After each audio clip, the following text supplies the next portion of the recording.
أناجي الحق في ليل بهيم أصدق النجوى وأدعو الله من قلب سليم يطلب التقوى أناجي الحق في ليل بهيم أصدق النجوى وأدعو الله من قلب سليم يطلب التقوى. Assalamu alaikum wa rahmatullahi wa barakatuh. Ahlan wa sahlan wa marhaban bikum, and welcome to another edition of Perspective on ITV. My name is Faizel Patel, and today in studio we have Dr. Feroz Osman, the renowned author of the book Why Israel. Assalamu alaikum wa rahmatullahi wa barakatuh, and welcome to Perspective. Wa alaikum salam. Thank you, Faizel. Okay. Now, what we're going to speak about today is some of the issues around Palestine and the whole Israeli-Palestinian conflict. Now, Dr. Feroz, you recently launched the book Why Israel with Suraya Daru. Now, before we get to that question, I want to, for the benefit of our viewers, tell us a little bit about yourself. Where do you work? What's your research? A little bit about yourself for the viewers. Well, I'm born and bred in Pretoria. And I studied medicine in Egypt, in Alexandria. Yes. And I'm in practice now. I work in a place called Kwandabele in Kwaggafontein, the notorious Moloto Road. Yes. But, the heartbeat of our organization is the Media Review Network. That is what we focus on.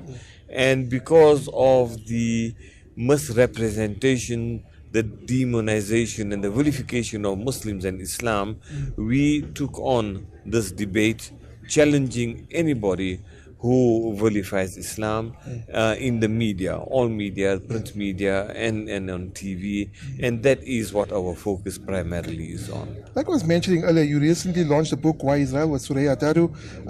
I've used it extensively as a reference work. Can you give us a little, for our viewers, what is the book about? How did you go about it, that you started it? And, I know it can be used as an excellent reference for schools. A little bit elaboration on the book? Well, the Media Review Network has been involved in correcting some of the misrepresentations, as I mentioned earlier. And we find that the purveyors of Islamophobia emanated mainly from Hezlia, near Tel Aviv in Israel. Yes. And it is the Zionist lobbies in South Africa that actually demonized Islam. So it was natural that our focus would come onto Israel and Palestine. And I think, the book Why Israel encapsulates the last 18 years of the work we have been doing. So it is really our experience at the Media Review Network that we have put into this book, Why Israel.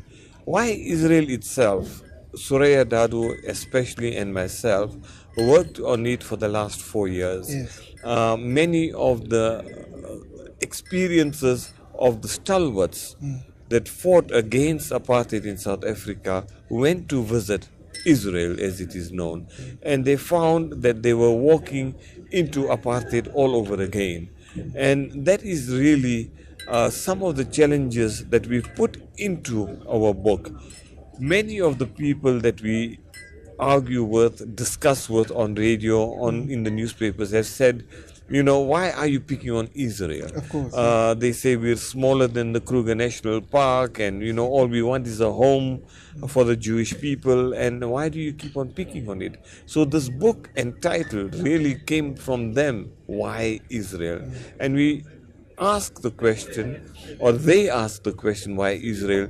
And we really answer the question, and we have found that Israel is a major corrupting influence, not only in the region, but actually for the entire world. And this is what we expound in the book. Now, obviously, it's an excellent book. How has it been received? I know probably among a lot of my friends and a lot of colleagues of mine, they say it's an excellent book. But generally, the populace of South Africa, the launch of the book has officially been done. What was how was it received? What was the atmosphere like? Look, the book is a big book. It started off with 25 pages and it went on to 660 pages. It describes apartheid. We know what apartheid has done to the people, the oppressed people in this country. It dehumanized the people. And if people are dehumanized, what it really does is that, you know more or no better than a mosquito, where you just squash it and no remorse, nobody comes to help you, and so on. So this book really brings out how bad apartheid is. We concentrate on part 5 and part 6 of our book. However, it is much more than just apartheid, because we find that the Zionists have used their propaganda extensively, that we need to expose how they have actually worked in Palestine, exiling a lot of the people there, 800,000 people in the first instance in 1948, and then again thereafter pushing them out. And yet they use the cover that Israel and Zionists is merely a democratic country that is espousing Western values and norms in a hostile region. But we know that the Western world is responsible for carrying out heinous crimes against the Israelis. And we find that the Palestinians are paying for that price. And we find that really an injustice to the Palestinian people. Now, like I said, it's been widely received. You've toured literally the whole country. You were at a trade route mall in Lanesia last week. Has there been any attempts to have the book blocked, or any attempts to have the book stopped from being published, let's put it that way, from first instance, and from being promoted as well? We used a small publisher, Porcupine Press. When we visited one or two other publishers, they declined, given the sensitivity of the title and sensitivity of the book. There has been a Twitter campaign to remove the book from the shelves. We were going to launch it at Exclusive Books, but they declined, eventually saying that, it may offend some of the readership. The campaign failed to remove the books at Exclusive Books, and all credit to them. They're still selling the books, and they're selling it well. Our launches at the Apartheid Museum, and we did it symbolically. You will notice on the book, it is endorsed by people who have a strong moral stature, people like Bishop Tutu. The foreword is written by Ronnie Casserels. This is not a book about Islam or Muslims versus Jew and Christian. He's a culturally Jewish person. It is a Christian person who has endorsed the book. So it is really a book about human rights and human wrongs that is being done against the Palestinian people. So they have attempted to remove the book from the shelf, unsuccessfully. And yes, it is getting widespread. And inshallah, that it will be used, as you mentioned earlier, as an excellent resource book, because it has been done painstakingly by Suraya Dadu, meticulously referenced. And we find that despite the fact that it is weighty, it does weigh 1.4 kilograms, that it will be used, we believe, hopefully, by people as a reference book for their future, to counter some of the lies that have been going on in that part of the world. As for the reference book, do you see a possibility that it can possibly be introduced as a textbook, perhaps at maybe schools, at universities? We have fortunately been sponsored to give 87 books in Gauteng. Every single library has got it. In KwaZulu-Natal as well, every single library there. The universities and the libraries at schools. Yes, certainly. I think, that is something that Alistair Sparks mentioned when he reviewed the book. And I mentioned Alistair Sparks because he is a renowned and a veteran journalist who has an unblotted anti-apartheid reputation. And he said that the book basically is a book that has been needed to give the other side of the perspective. It has been one-sided for too long. And this is one of the things about the book, that the Israeli narrative has penetrated unchallenged in all the media. And this book is a challenge to the single-minded narrative that has been given by the Israelis, and it is finally our chance to give the truth. And we hope people will become aware of it and think about it, that this is an alternative to the history that has been promulgated by the Zionists. Dr. Feroz, a lot of people are not aware of the Palestinian issue.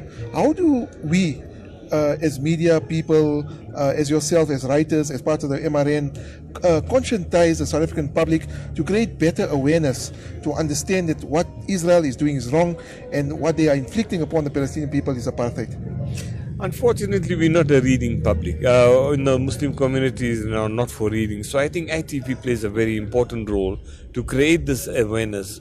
Our book has been subdivided. It is 660 pages, but we thought about making it very simple, bite-sized chapters to make it easily absorbable and understandable.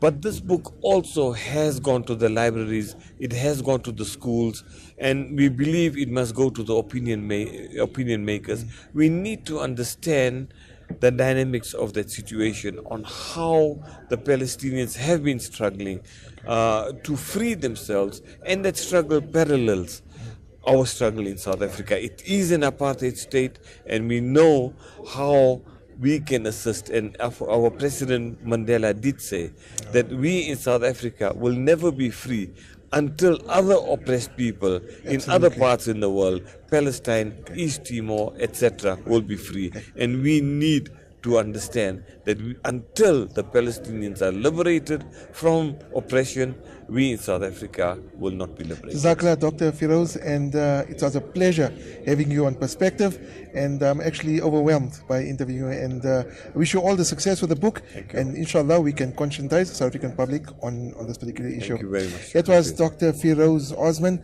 and we were speaking about the Palestinian issue. We're going to go for a break, and after the break we're going to speak to Zaakir Mayet. He's the chairman of the Media Review Network. Stay tuned. أصدق النجوى وأدعو الله من قلب سليم يطلب التقوى إلهي صرت في ظرف عصيب فاكشف البلوى فيا ربي Welcome back to Perspective. My name is Faizel Patel. Before the break, we were speaking to Dr. Feroz Osman on the Palestinian issue, and particularly about his book, Why Israel. Now, you're welcome to interact with me. You can send me a mail on faisal@itvnetworks.tv. Alternatively, drop me a tweet on @Faizi143, or send me a comment or drop me a comment on Facebook/Faisal Patel. Now, in studio again with me, we have Zaakir Mayet, and he's the chairperson of the Media Review Network. Assalamu alaikum and welcome to Perspective. Wa alaikum assalam wa rahmatullah. It's always wonderful to be on your show. Jazakallah, it's an honor to have you. Now, before the break, we were speaking to Dr. Feroz Osman on the Palestinian issue.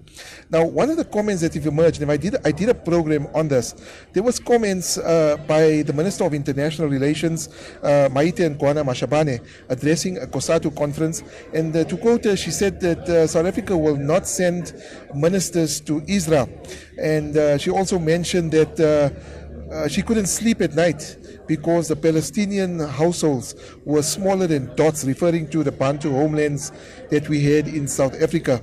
What are your thoughts and comments on that?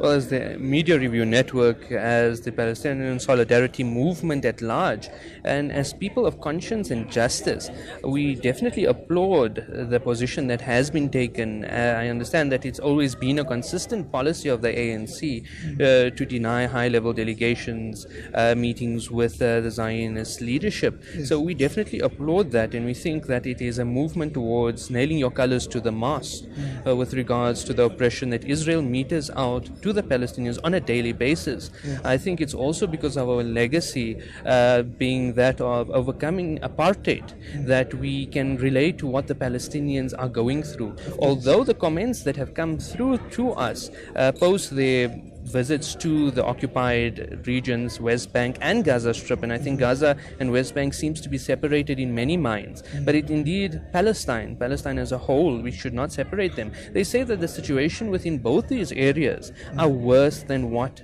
occurred here during the apartheid regime. And I think these comments flow into this idea of solidarity with Palestine and our willingness to strive forward to get freedom, justice, and peace in the region. Okay. Now, I know the ANC has taken a good stance against or with the Palestinian issue.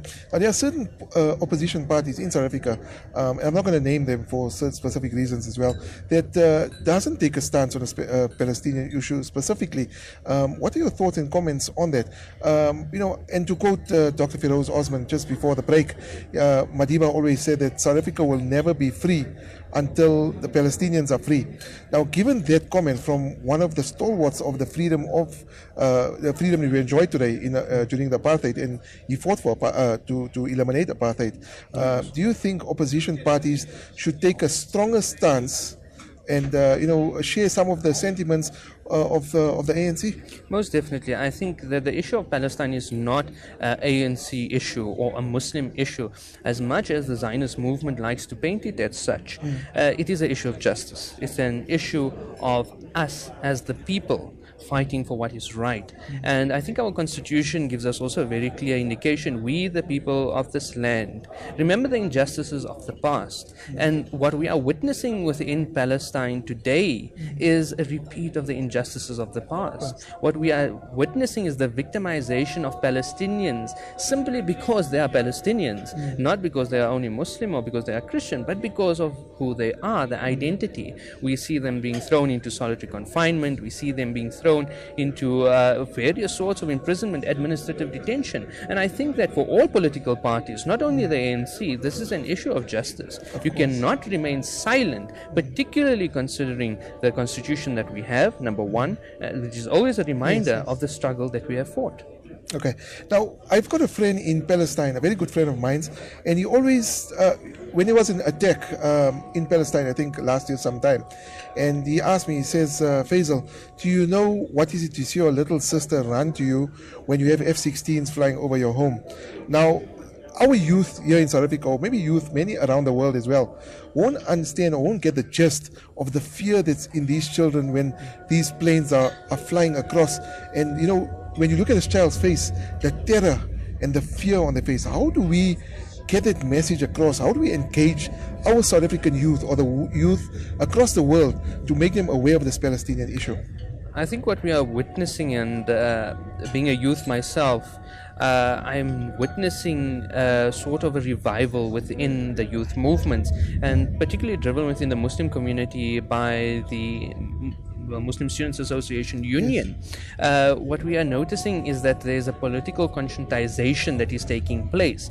Students are now starting to relate with other students within Palestine. We're having Skype meetings, we are having tours to Palestine to engage and understand the struggles of the Palestinian people. And this then becomes a broader issue where it's not only about Palestine, it becomes issues within Africa, the challenges that youth are facing within Africa. We understand that Africa Command is moving quite rapidly into Africa, bringing about war within Kenya, within Somalia, within various regions within Africa, as well as we see Burmese and situations there.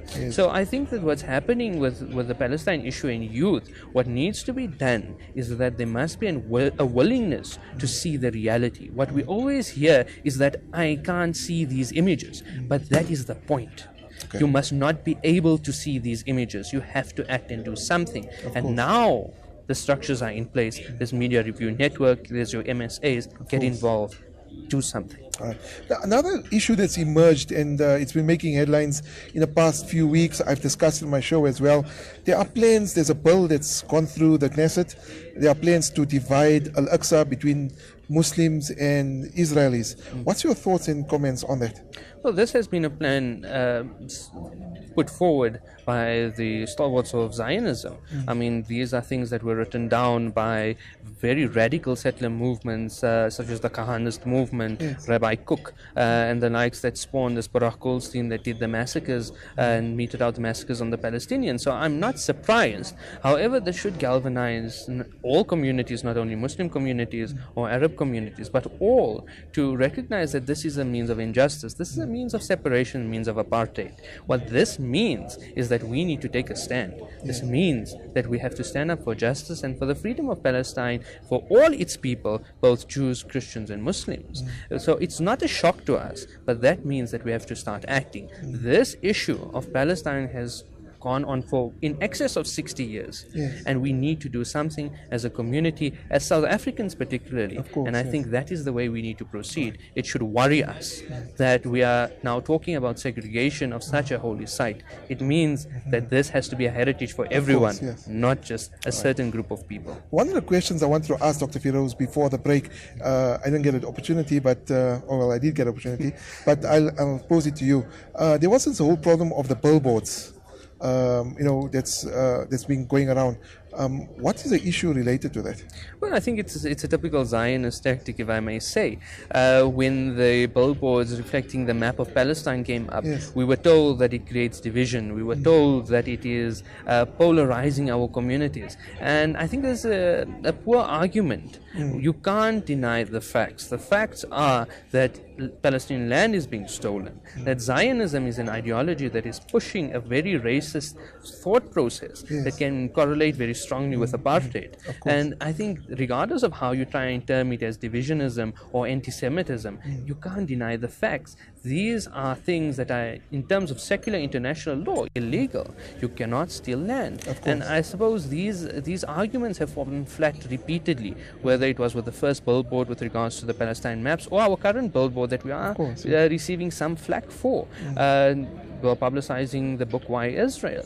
So I think this is a typical tactic of the Zionist movement, never been successful. And I think that we are quite thankful for our government and as well as the people's support for realizing that freedom of expression and exposing the truth and fighting for justice is paramount as opposed to buying into this propaganda system. Okay, last week I had Abdullah Tirat on my show, and he was speaking to me about his grandson, Haman Gengat. He's got these t-shirts with Free Palestine on there, and he's also riding in the 94.7, or he rode in the 94.7 cycle race to create awareness. Your thoughts and comments on that? I think it's a brilliant act of solidarity. What we are witnessing, particularly within the sporting world, is that there is a growing support for the Palestinian freedom cause, and this example that you are giving now is a clear indication that there is a growing movement within South Africa as well as globally that is understanding that the issue of Palestine is truly one of justice, that it relates to every single one of us, and we encourage these type of acts. We encourage the solidarity movement, and we hope and we are confident that with this growing movement we will indeed see freedom in the land of Palestine for all its people. We want to see a free Palestine. Everybody wants to see a free Palestine. Is there a date or a given time that we will see it, maybe I'm being a bit optimistic, within our lifetime? I'm very positive that we'll see something within our lifetime. And the reason for my positive stance is our trip to Gaza last year to get some background on the book Why Israel, particularly our last chapter. And what we saw was resilience. What we saw when we came back and when we shared our stories was that there was a growing number of youth that were interested in Palestine, that wanted to do something. And as we know from a Muslim and Islamic point of view, revolution is driven by the youth. Of course. The companions of the cave were youth. We know that Ibrahim alayhi salam in his youth took a stand. We know that youth supported Rasulullah sallallahu alaihi wasallam in the initial days of Islam, and we see youth being the driving force of revolutions even without the Islamic context. So I think that what we are seeing now is this sort of awakening of the youth, and with that we will definitely see freedom and justice prevailing not only in Palestine but across the world. Right. Shakla, just a few words of inspiration to our viewers to conscientize them on Palestinian issue? Most definitely. I think with us at the Media Review Network, we believe in three principles. The first being you must have the knowledge to fight. The second is that you must have the zeal to fight. And the third is that you must always hold on to the principles of truth and justice. And this is why we have published the book Why Israel, so we arm you with the knowledge, the zeal to continue to fight for what is right and never be sidelined by issues of anti-Semitism. It's a Muslim-Jewish issue. Yes. Get involved, get your values in place, and fight for what is right. Zaakir, Jazakallah so much for coming through. It was truly inspirational and overwhelming as well, and all the best. And we join you in your fight, and I'm sure a lot of people out there, our viewers, will also take some inspiration from your words tonight. Inshallah, and shukran for having me on the show. That was Zaakir Mayet. He is the chairperson of the Media Review Network. We've come to another edition of Perspective here on ITV. You're welcome to interact with me on Faizel at itvnetworks.tv. Send me a tweet on @Faizi143 or drop me a comment on facebook.com/Faizel Patel. From myself, Faizel Patel, and the great team here at ITV, fi amanillah. Assalamu alaikum wa rahmatullahi wa barakatuh. أناجي الحق في ليل بهيم أصدق النجوى وأدعو الله من قلب سليم يطلب التقوى أناجي الحق في ليل بهيم أصدق النجوى وأدعو الله من قلب سليم يطلب التقوى إلهي صرت في ظرف عصيب فاكشف البلوى فيا ربي أنا عبد لرد الضيم لا يقوى